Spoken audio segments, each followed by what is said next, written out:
प्रणाम गुरुदेव।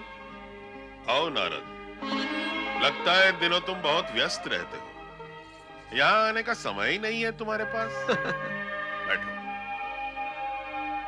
तुम्हारा मित्र पर्वत तुम्हें खोजते खोजते थक गया है। इस समय भी वो तुम्ही को खोजने गया है। मेरी ऐसी क्या आवश्यकता आ पड़ी गुरुदेव? नारद, तुमने हमारा शिष्यत्व ग्रहण करके हमारी पूर्ण सेवा की है। जीवन भर देवहित एवं लोकहित में कल्याणकारी कार्य करके जगत में हमारे नाम को उज्ज्वलित किया है। इसीलिए हम तुमसे प्रसन्न हैं और आशीर्वाद स्वरूप एक अद्भुत भेंट देना चाहते हैं। गुरुदेव, मैंने आपको गुरुदक्षिणा ना देकर शिष्य का समुचित कर्तव्य नहीं निभाया।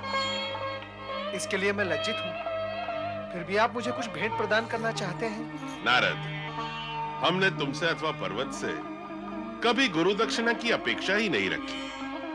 हम देव गुरु हैं और देव गुरु का स्थान अन्य गुरुओं की अपेक्षा विशिष्ट होता है। हमारे शिष्य हमारी कृपा के पात्र बनकर हमसे कुछ पाते ही हैं। गुरुदेव, आपने उस अद्भुत वस्तु की चर्चा करके मेरे मन में जिज्ञासा उत्पन्न कर दी है।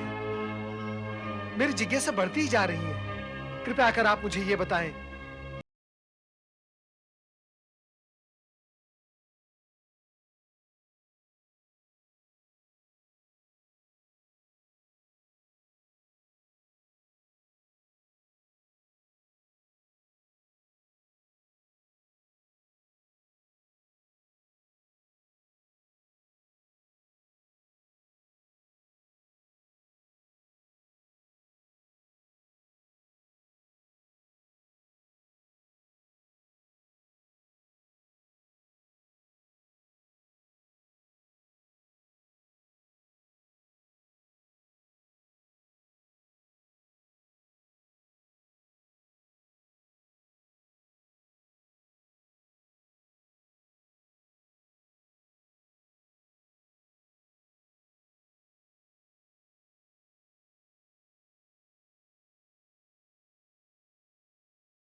नारायण नारायण। नंदनवन, पारिजात वृक्ष, दिव्य फल।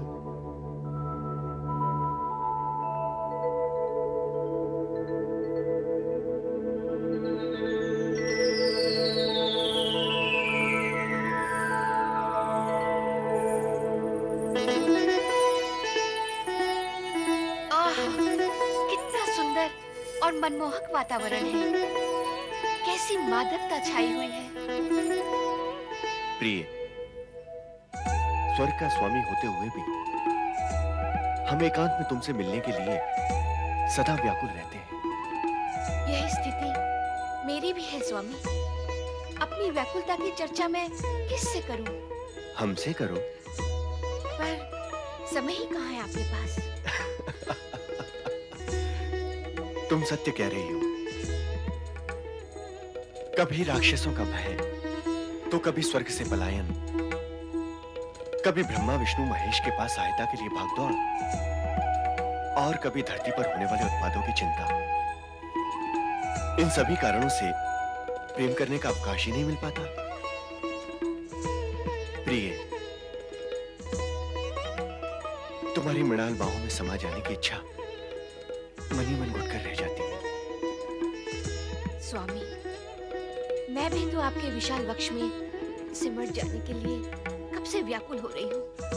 अर्थात प्रेम की ज्वाला दोनों समान रूप से प्रज्वलित है।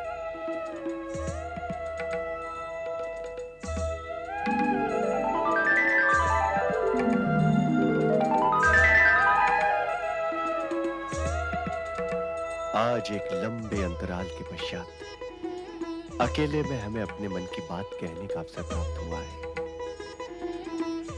आपको सदा ही चिंतित और दुखी देखकर मैं भी अपने मन की बात कहाँ से कह पाती हूँ। बस केवल दुखी होते रहती हूँ। स्वामी, मैं तो कभी कभी ये सोचती हूँ कि स्वर्ग सम्राट और साम्राज्य होकर भी हमें प्राप्त क्या हुआ है। चिंता ना करो देवी, चिंता ना करो। हमारे दुखों का अब अंत हो गया है। हाँ, और अब हमारे एकांत मिलन में कोई बाधा नहीं पहुंचाएगा। स्वामी,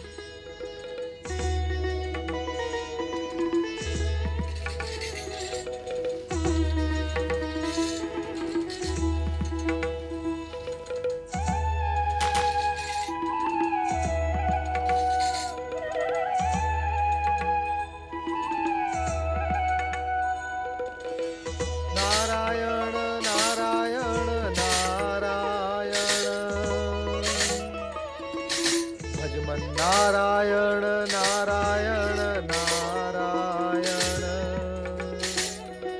नारायण नारायण ना... हे दिव्य फल, मुझे विष्णुलोक के दर्शन कराओ। जगत के पालनहार जगदीश्वर मेरे स्वामी हैं। संसार को धन वैभव से समृद्ध करने वाली जगदेश्वरी मेरी पत्नी है।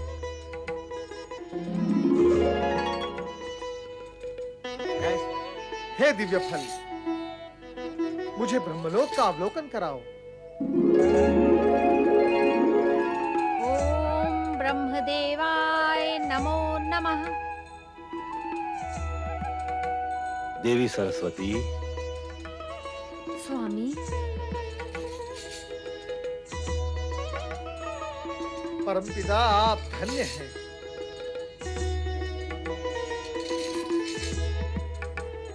हे दिव्य फल, मैं देवादिदेव महादेव के दर्शन करना चाहता हूँ।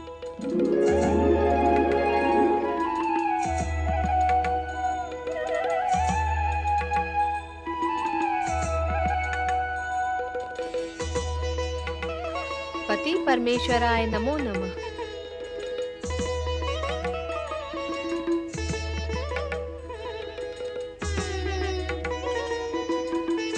हे दिव्य फल, प्रेम भाव के अतिरिक्त अन्य कुछ भी नहीं दिखाओगे?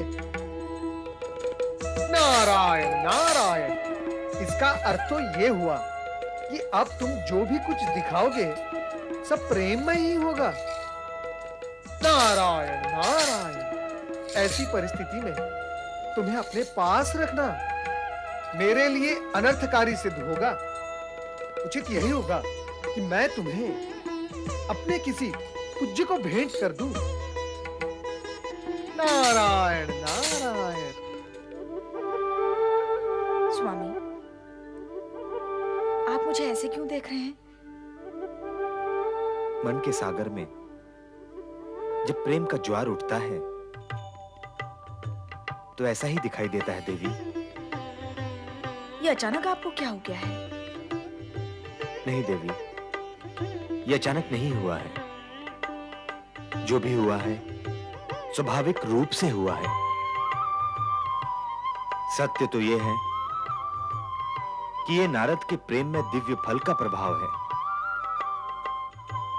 दिव्य फल जिसे प्रकट करके दिखाता है उसमें प्रेम का संचार कर देता है, और उसी प्रेम संचार तरंगों के वृत्त में हम दोनों घिरे हुए हैं देवी। ये आज आप कैसी बातें कर रहे हैं? नारायण नारायण। माता, इस दिव्य फल की विचित्रता से मैं भी चकित हूं। श्री हरि, इसलिए ये दिव्य फल मैं आपके श्री चरणों में भेंट करने आया हूं। नारद, किसी की दी हुई भेंट हम स्वीकार नहीं करते। ये दिव्य फल तुम्हें गुरु बृहस्पति से भेंट में प्राप्त हुआ है, और सत्य तो यह है ये तुम्हें भेंट में भी नहीं मिला है। तुमने इसे पारिजात वृक्ष से चुराया है, और चुराया हुआ फल हम कैसे स्वीकार कर सकते हैं नारद? और नारद, वैसे भी इस फल का हमारे लिए कोई उपयोग नहीं है, क्योंकि हम जो भी देखना चाहें अपनी दिव्य दृष्टि से देख ही लेते हैं, और हम इसे खा भी नहीं सकते, क्योंकि इसे खाने से हमारी शुद्धा हमेशा हमेशा के लिए मिट जाएगी, और हम अपने भक्तों का चढ़ाया हुआ प्रसाद भी ग्रहण नहीं कर पाएंगे। अब मैं इस दिव्य फल का क्या करूं श्री हरि? ये दिव्य फल मेरे भी मन में चंचलता और अस्थिरता उत्पन्न कर सकता है। मैं इस फल से मुक्त होना चाहता हूं श्री हरि। उत्तम यही होगा कि तुम इसे शिव शंभु के चरणों में समर्पित कर दो। विश्वाई भगवान शिव ही ऐसी दिव्य और विचित्र वस्तुओं को आत्मसात कर सकते हैं। श्री हरि, आपका परामर्श उचित ही नहीं उत्तम भी है। मैं ऐसा ही करूंगा। नारायण नारायण।